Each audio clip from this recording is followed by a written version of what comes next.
My dear Horace, we were all disappointed not to see you at our conference in Berlin. England is in danger of becoming isolated, you know. Many interesting developments were discussed. In particular, Sir Ruben Astwell's new Astrobrain compound. It's rumored that Farbens over here will manufacture it under license. But then, you know what gossip scientists can be.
You're not trying, Mr. Poirot. Miss Lemon, I am aware that you are fully qualified in the practice of the hypnotics. I do not dismiss that, but, you know, with a person whose character is so forceful and whose intellect is so powerful... But think how useful it'd be to you in your investigations. Very well, if it will please you. Proceed.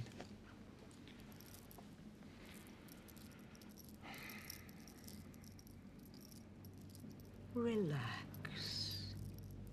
Relax. Your eyes are feeling heavy. You are going to sleep.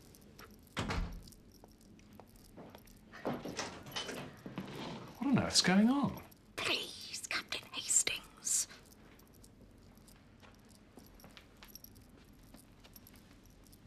Oh, sorry. I just wanted to know what time you wanted to leave in the morning for the captain's plate at Abbott's Cross. Mr. Poirot didn't tell me about that. I did tell you, Miss Lemon. You simply forgot to enter it.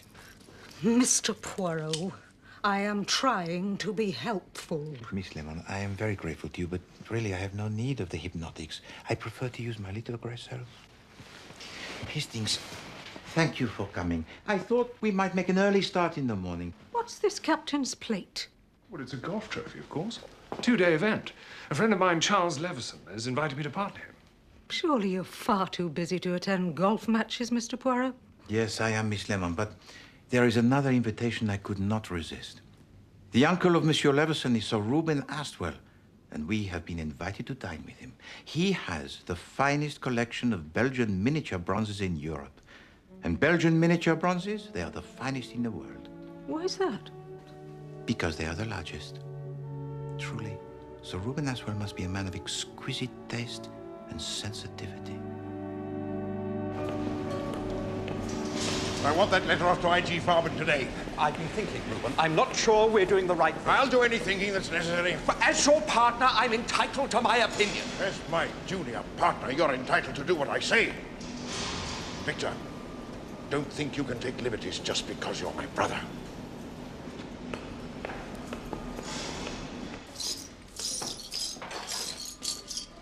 Well, this is a right mess, isn't it? I'm afraid Don't so, tell me sir. it was an accident, more like damn carelessness. No, sir. It wasn't an accident. Are you sure it was him? There's no question, Sir Reuben. I saw his face quite clearly. Did we know what he was after? Yes, I put it in your brother's office.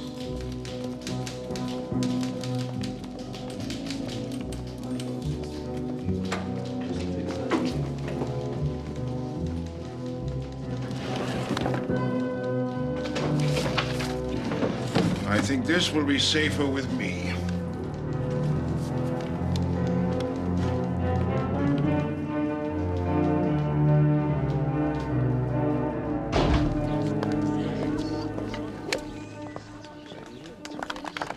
Monsieur Poirot, you're in room 12. Mr. Hastings, room 13. Sure. Yes, please. Thank you, sir.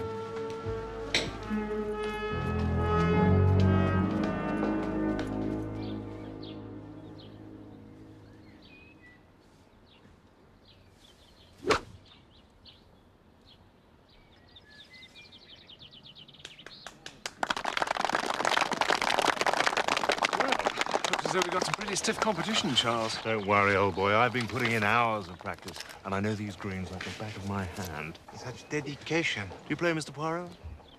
Rarely, Monsieur Leveson. I must confess I owe my presence here more to art than to sport. Charles. Here I am. Good luck. Thanks, Lily. Miss Lily Margrave, my aunt's companion. Let me introduce my partner, Captain Hastings. How do you do, Miss Margrave? How do you do? And this is Mr. Hercule Poirot. Enchanté, mademoiselle. How do you do, Mr. Poirot? When Charles told me you were coming to dinner, I was so excited.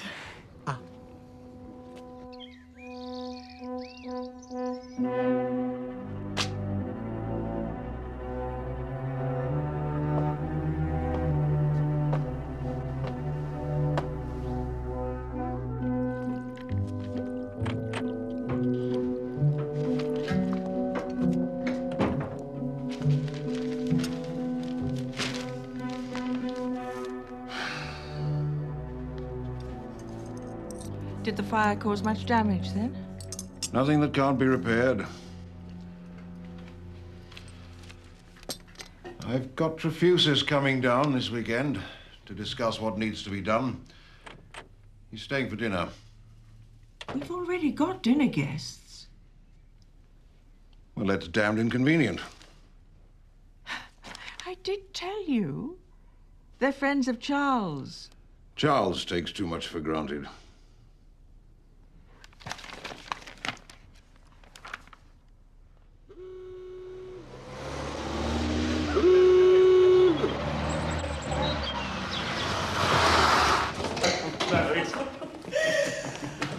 Excuse me, sir. Sir Reuben would like a word with you. He's in the billiard room. Thank you, Parsons.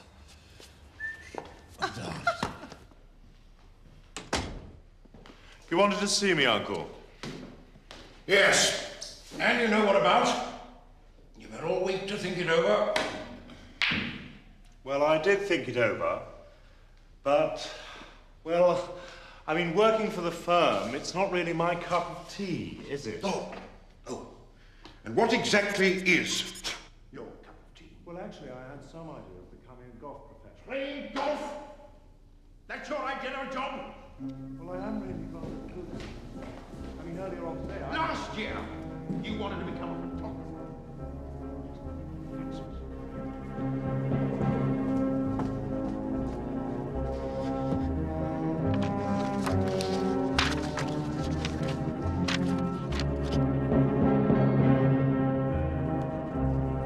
Well, if you'd loaned me the money in the first place, You have had all the money you're going to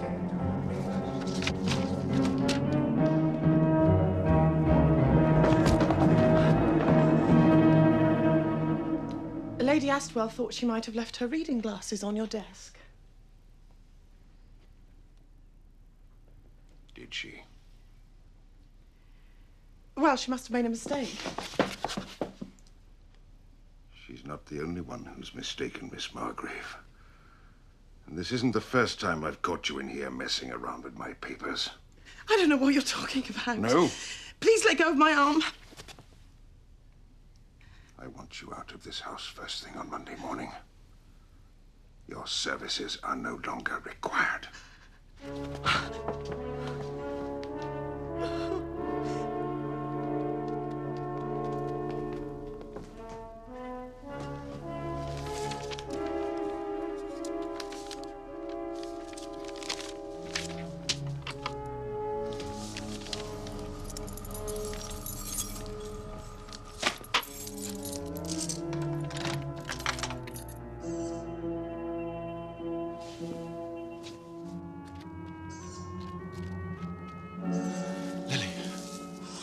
Over here.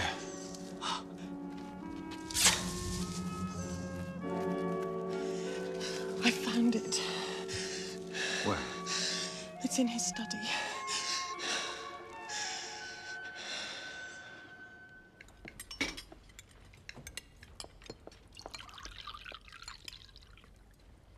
War, Poirot.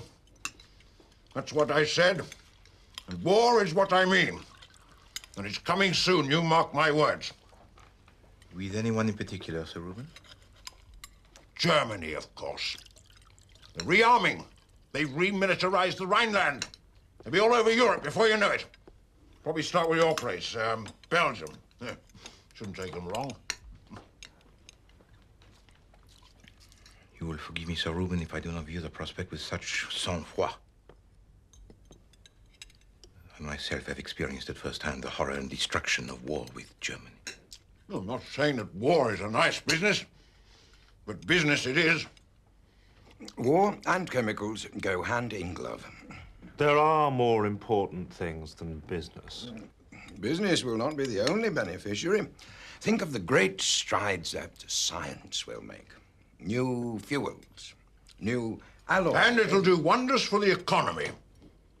Do you know how many unemployed we have today? More than 1 million. More than 1 million scrounging on the dole. War seems a pretty drastic solution. I think I agree with Victor. Yes, well, you would, Nancy. Never could face facts. Always the great actress.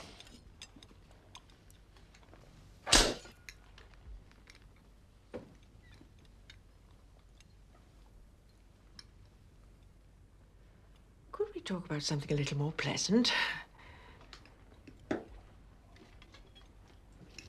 Exquisite.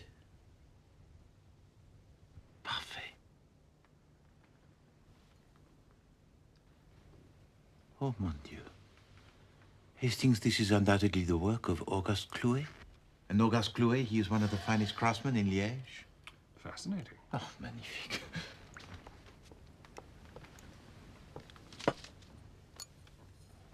C'est incroyable. A Tinderman? A genuine Jules Tinderman? With a whole collection, it is magnificent. Oh, is it? Oh, I got it at a knockdown price. I'm hoping to sell it for a profit. How can you bear the sacrifice? Sacrifice? Oh, as far as I'm concerned, whoever buys them can melt them down for scrap.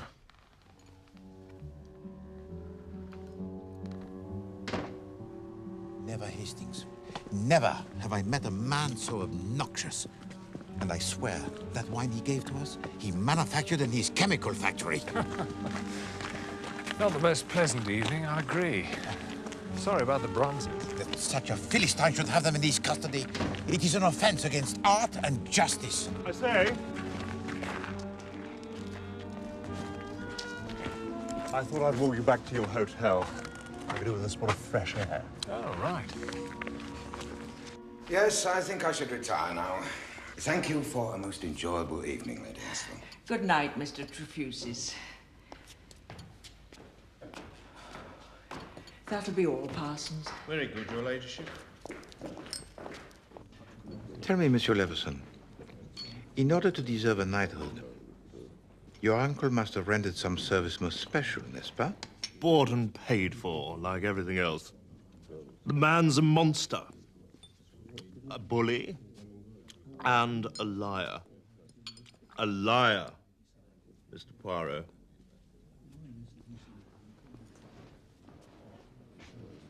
I'm surprised at Lady Astwell putting up with it. Well, I'm not going to work in his blasted factory. I'll show him. I don't want to hear any more of this sentimental, patriotic claptrap. We're in business to make money, and the Germans are willing to pay it. What we are selling them will be used for military purposes. Victor! It's insufferable.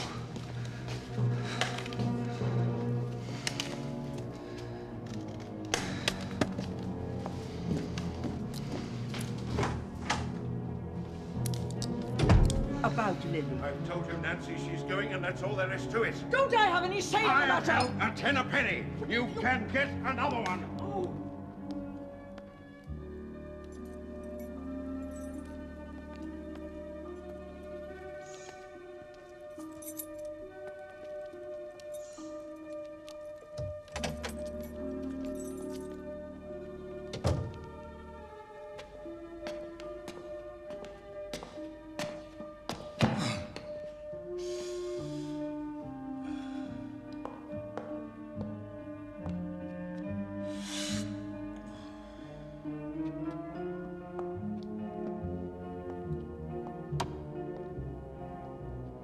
I've just about had as much as I'm going to take. My God!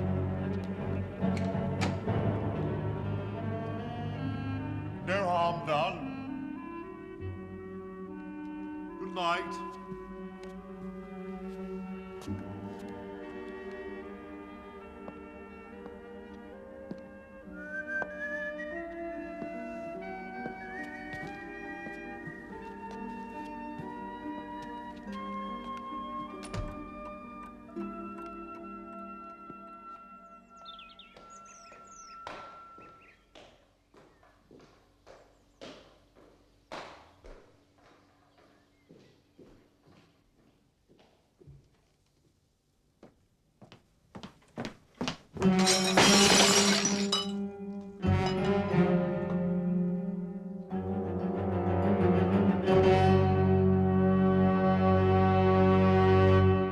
Nothing at all. Clear the ground.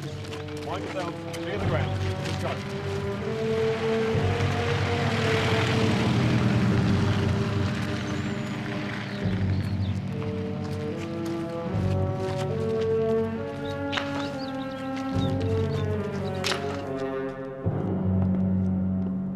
Quick blow to the head saw him off, I'd say. There's the murder weapon.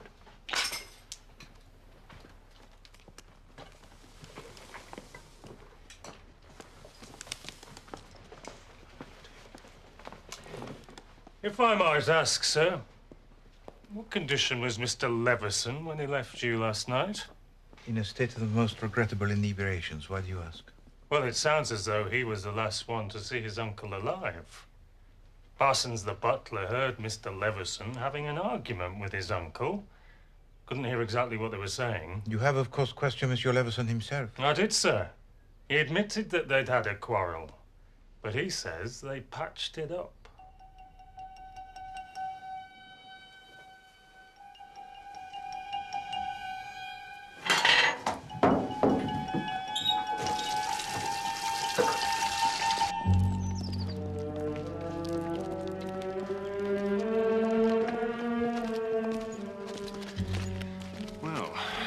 Say goodbye to the golf tournament. It would be indecent to do otherwise.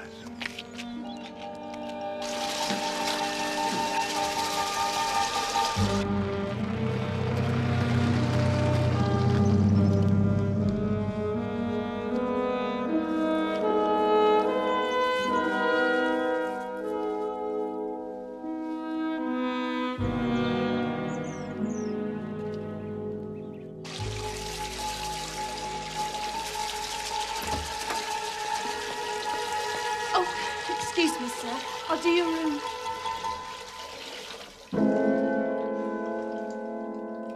If you please, Monsieur Aswell.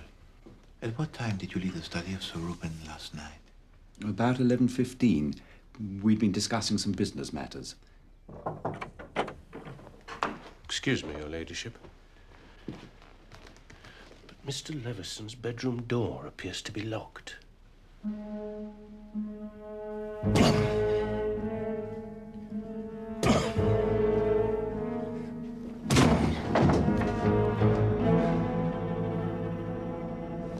He's run for it. He can't have got far. Right, in the cars!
Chin up, Nancy.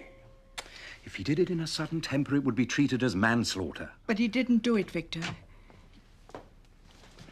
Excuse me. You don't believe it either, do you, Mr. Poirot?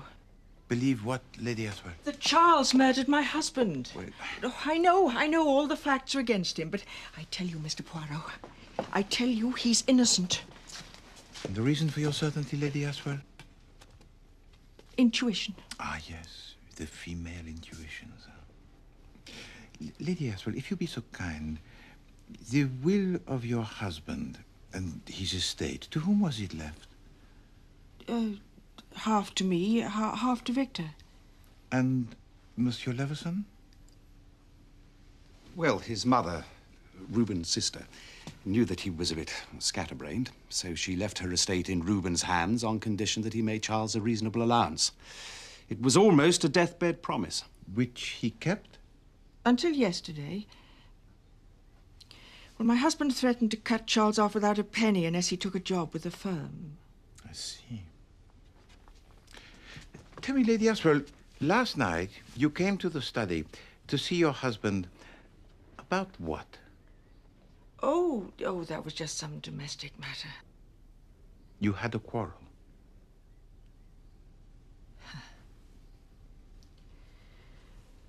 He was making the most absurd allegations against Lily, accusing her of interfering with his private papers, spying. Lily's a dear girl. I regard her as I would a favorite niece. Charles is very fond of her. You know she came with excellent references. Might I see these references?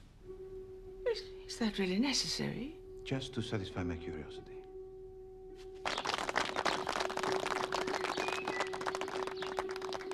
I've come to see Mr. Naylor. Mr. Naylor appears to be out at the moment, miss. I don't know when he'll be back. Can I take a message? Oh, well, please give him this when he returns. He's expecting it. Certainly, miss.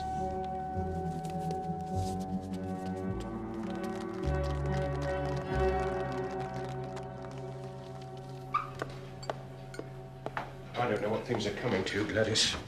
Policemen and detectives all over the place. Expect it will be the press next. Oh, would you think I'll get my picture in the paper, Mr. Parsons? Monsieur Parsons, a word with you, if I may. Certainly, sir. Excuse me. Monsieur Parsons, I understand that last night you heard Monsieur Levison having the arguments with Sir Reuben. Yes, sir. I heard him cry out. Then there was a heavy thud, and Mr. Levison shouted, "My God." Did you try to ascertain the reason for this disturbance? I did, sir. I went out of my room and listened at the foot of the back stairs. I heard Mr. Leveson call out, "No harm done," and then he went off, whistling, as cheery as you like, sir.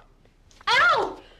What have you done now, girl? Cut myself. There's a bit of metal sticking out of the table. Allow me, mademoiselle.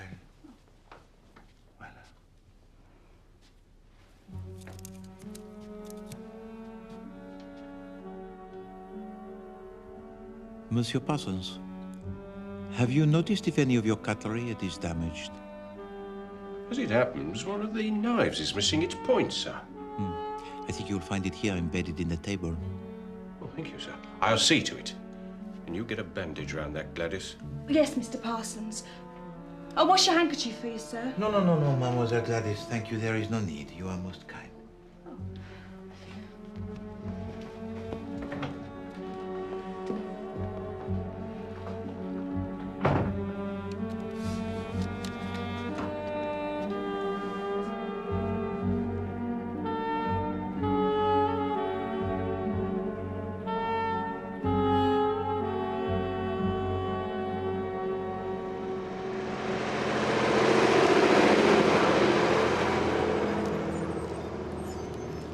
Your business discussion last night with Sir Reuben, your brother, it was friendly? Why should it have been otherwise? Because I detected at the dinner table a certain tension. Yes, well, we did have a disagreement. A quarrel? I wouldn't call it that. A heated argument. It was over this. We have developed a synthetic rubber, astraprene. Remarkable stuff, made from oil. Amazing properties. Strong as mild steel. High abrasion factor. Ideal for motor tires.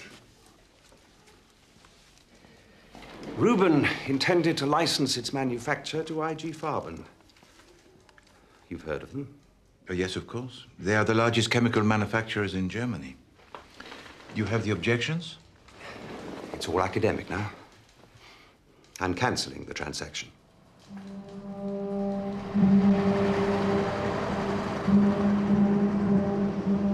I will be with you in just a moment, Monsieur Poirot. Please, Monsieur Trofusis, do not hurry yourself. We both know how important it is to weigh things most carefully, huh?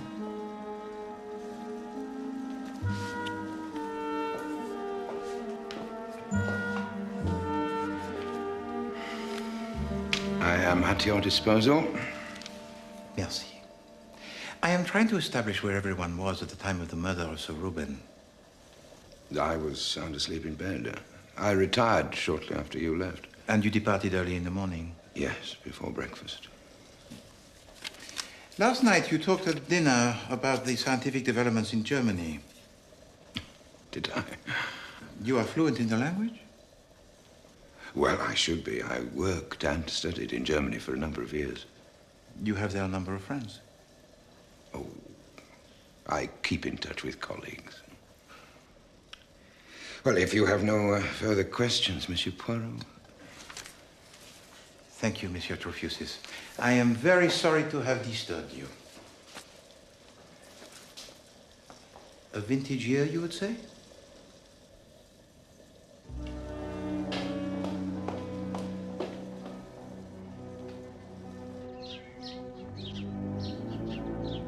This is the parcel you've been waiting for, sir. Thank you. I've enjoyed my stay. My car's just outside.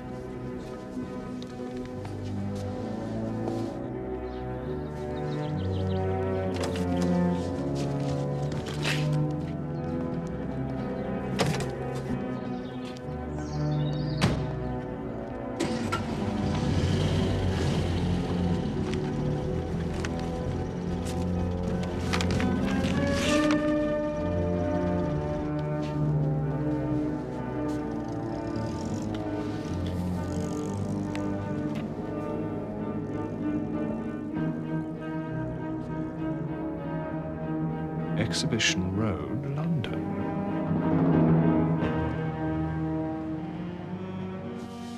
So, you say this Monsieur Naylor took the parcel with him when he left the hotel? Yes. Thank you, Hastings. Is that blood, Poirot? Yes, Hastings, but it is not mine. Gladys, the maid, she cut her finger when she found the tip of a knife embedded in the table where Victor Aswell he was seated. You don't suspect him, do you? It is by no means certain that your friend Charles is the murderer, Hastings. Indeed, Lady Aswell is deeply convinced that he is not. I've never known you place much faith in intuition. Intuition, Hastings, often describes some fact that is so deeply buried in the subconscious that the subject is not aware of its existence. What fact? Eh bien, Hastings, if I knew that, the case it would be solved. Lily Margrave's references. Lady Astwell sent them by special delivery. Thank you, Miss Lemon.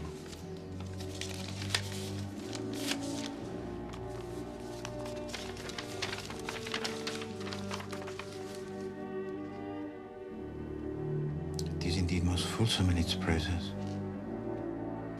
Certainement, that is the crest of the noble Duchess of Perthshire.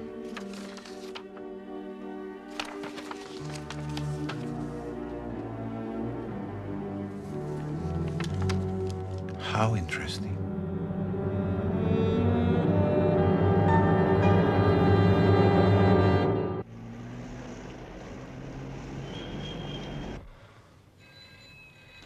Tell the truth, Charles. What have you got to lose?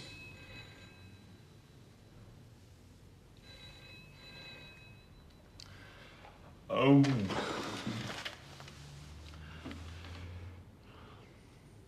When I arrived back from the golf club, I went up to his study. I was in a bit of a temper, and I wanted to have it out with the old devil. I went into his study, and he was sitting at his desk. Well, at least that's how it looked. As much as I'm going to take of you, you swine. Are you here? Oh. Don't like it when someone stands up to you, do you? Like it when someone stands up to you, do you? Nothing to say. Oh, my God! So when you found him, Monsieur Aswell was in fact already dead. But why on earth did you make a run for it? Well, when the maid saw the blood, I just panicked. You see, I knew you wouldn't believe me. I mean, who would? Poirot might.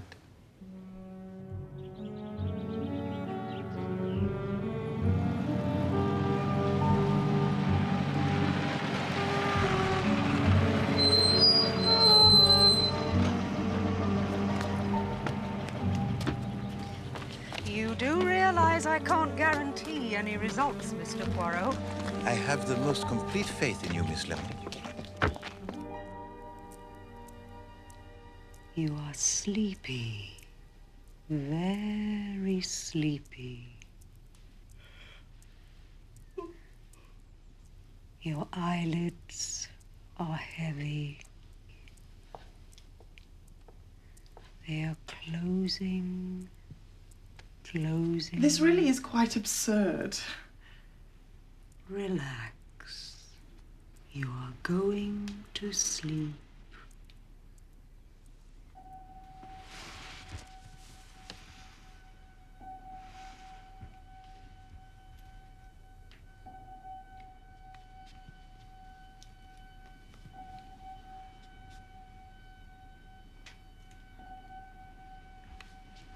Lady Aswell, you are now asleep.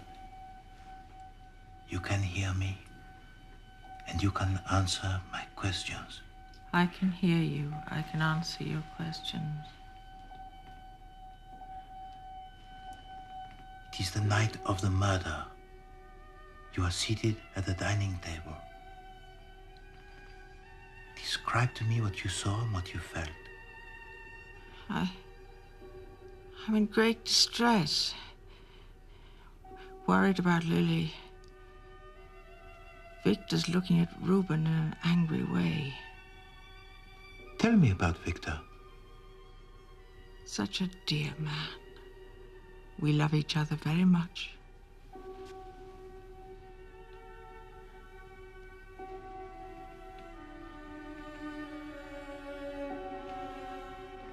It is later in the evening. We're in business to make money. You go to the study. Germans are willing to pay us. What we are selling them Is Victor there? military purposes. No, he's just coming out. He looks pale and angry. You enter the study. You have a terrible scene with your husband, do you not? He's going, and that's all there is to it. Don't I have any say in the Eight matter? companions are 10 a penny. You can get another one. Very soon, he will be murdered. Do you know who murdered your husband, Lady Aswell? It wasn't Charles. How do you know? Because of the curtain. Don't I have any say in the matter? 8 companions are 10 a penny. What about the curtain? It was the birth of a shape. A shape? The... Is there someone behind the curtain? Who is behind the curtain, Lady Aswell? Really, Mr. Poirot, this has gone on long enough. S'il vous plaît, mademoiselle. She's in distress. Can't you see that? Lady Aswell, the curtain. Is there someone behind the curtain? Oh, it's too late. She's coming out of it. I've been having a nap. That's it. Just a little nap. Did I say anything? Not as much as I could have wished.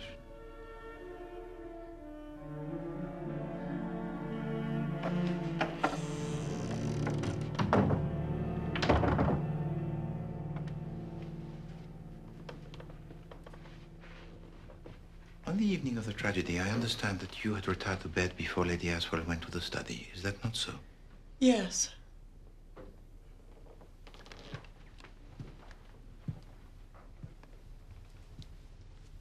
Did you by any chance leave your room again? No. Did you go into the study at any time during the evening? No. Not at any time. How curious. In what way, Mr. Poirot? As I recall that evening,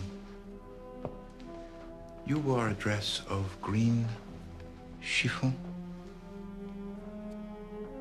Such a pity it has been torn. Where did you find that? Did you go into the study again after dinner? No. Yes. I may have. Yes, I remember now. I was in the study the previous evening, and I was wearing the same dress. The same dress?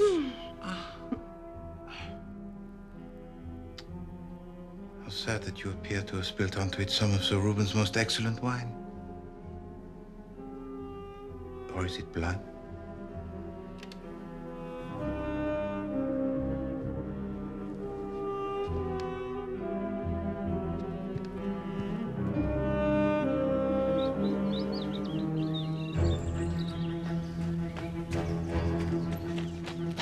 She's making a run for it, Poirot.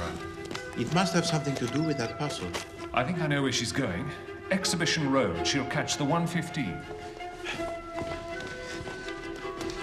You are sure of the timetable, Hastings? Absolutely positive. Bon, then we have just the time. But you must drive like the winds. I'm depending on you to navigate.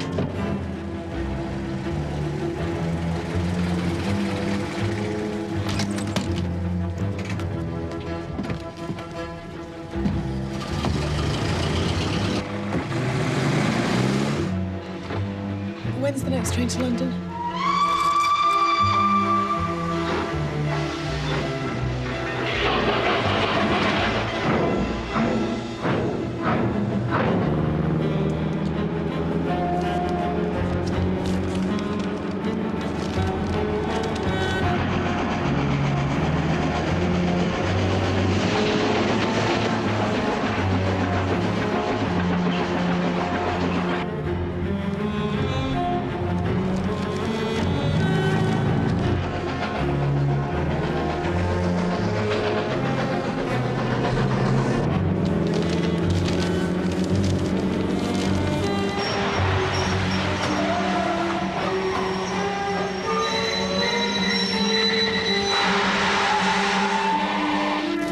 Exhibition Road, please.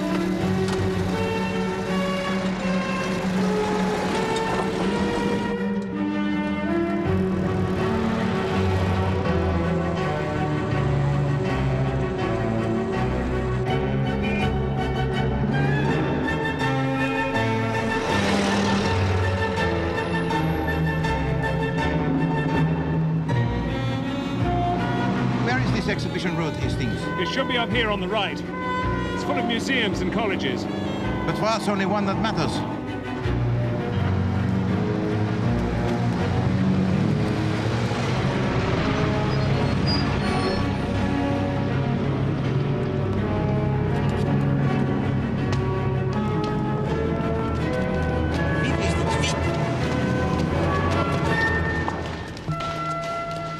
A hurried departure, Mademoiselle Margrave.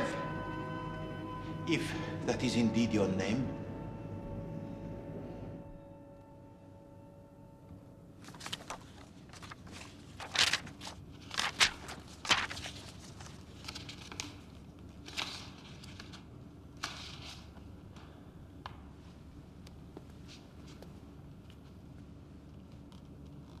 My real name is Lily Naylor. Humphrey's my brother. And you, Monsieur Naylor, are a research fellow here at the Imperial College? Yes. In polymer chemistry. The molecular forms of repeating units. We are talking about synthetic rubber. In this instance, yes. I made a breakthrough with one compound. It wasn't perfect, but it was nearly there. The trouble was that it needed commercial investment to develop its potential.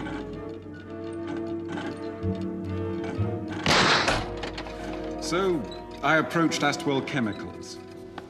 At first, they showed some interest in my work. Then, after a while, Sir Reuben told me that they had lost interest entirely. Sorry, Naylor, we're not prepared to go that far. I believed them at first. Then, my suspicions became aroused by odd little reports in scientific journals. They wouldn't have meant much to anyone who wasn't expert in the subject. Hello, George. Yes, have you seen the current... I made certain inquiries and became convinced that Astwells were using my basic research. He was swindling me, but I had no proof. And you, Mademoiselle Naylor, and your references, they are genuine? Oh, yes. Completely so. I was employed by the Duchess of Perthshire. But the Astwells would have recognized the name Naylor, and so I changed my name on the references.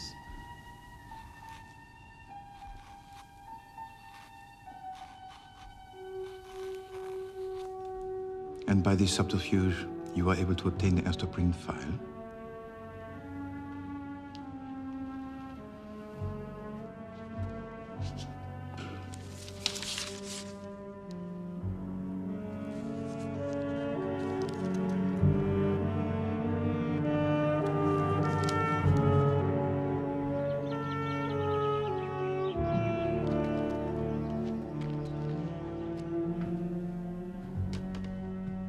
Monsieur Astwell, would you be so kind as to tell us about Monsieur Naylor?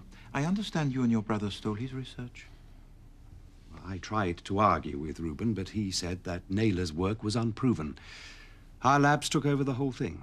Well, I agree there were some problems still to be solved. Let us, if you please, go back to the night of the murder of Sir Reuben. Lady Astwell, when you were in the trance of the hypnotics, you said that you saw something behind the curtain. Not the window curtains. It was that curtain. Oh, my God. Calm yourself, madame. Captain Hastings. Thank you. Perhaps you can tell us who is hiding behind the curtain, Monsieur Naylor. It wasn't me. I told you. After I'd met Lily in the garden, I went back to my hotel. But there was indeed an intruder.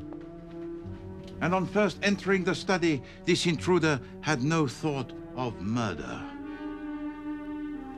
It was solely for the purpose of making the search. But suddenly, All I'm saying... There was the sound of approaching voices and footsteps. And there was to be found only one place to hide. The small bedroom attached to the study that Monsieur Aswell uses when he works late at night. I don't want to hear any more of this sentimental... Monsieur Victor Aswell and Sir Reuben enter the study. They do not see anybody hiding behind the curtain, and the two men quarrel violently. What we are selling them will be used for military purposes. Victor! Monsieur Victor Aswell leaves in anger. But for our intruder, there is no way to escape. What a dilemma. If Sir Reuben decides to spend the night in the little bedroom, discovery must surely follow. Lady Aswell enters the study to protest at the dismissal of Mademoiselle Naylor. Why don't I have any say in the matter? Companions are 10 a penny. You can get another one. When Lady Aswell leaves, Sir Reuben, he is alone. Now is the only moment for our intruder to escape without detection. But Sir Reuben hears a noise. What the? Et voila. An act of impulse followed by blind panic. Now our intruder must escape.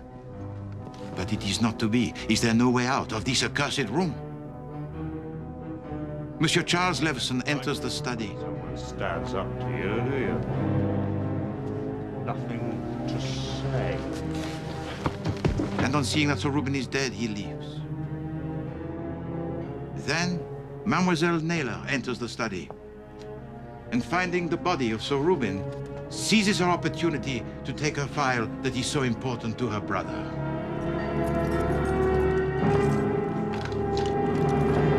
Lily's told you what happened. He was trying to cheat me, but she didn't murder him. Mesdames et messieurs, I am a student of the psychology, and throughout this case, I have been looking not for a man or woman who has the bad temper, because the bad temper is in itself a safety valve. No. I have been looking for a person who has the patience, who has for too long played the part of the underdog, who crept into the study of Sir Reuben, who hid behind the curtain, who became trapped, and finally committed the act of violence that had been harbored for so long. It was you who was hiding behind the curtain. It was you who murdered Sir Reuben Aswell, Monsieur Trefusis. You waited until the house was silent and empty. You then crept back to your bedroom, leaving a dead man on the floor. This is absolute nonsense. Why should I want to kill him? In the Astoprine file, I noticed a contract that bears your signature.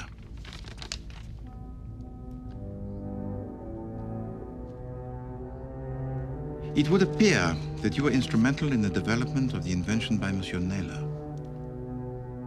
You would become a very rich man. If it was produced by the Astwell Company, but if the process was to be licensed elsewhere, as it was told to you by your German colleagues, of what value then would be your contract?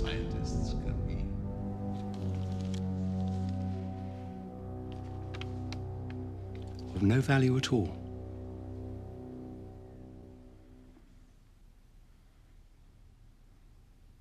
He was a bully. A liar. And a swindler. I think there will be few people who would disagree with your analysis of the character of Sir Reuben.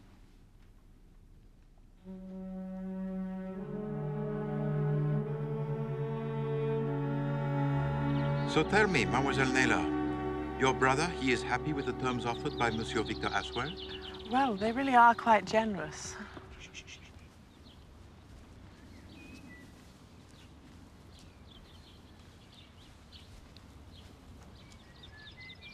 Captain Hastings, a hole in one, Captain Hastings, a hole in one. Miss Lemon, Captain Hastings possesses far too much of the intellectual strength. Quite right, Poirot.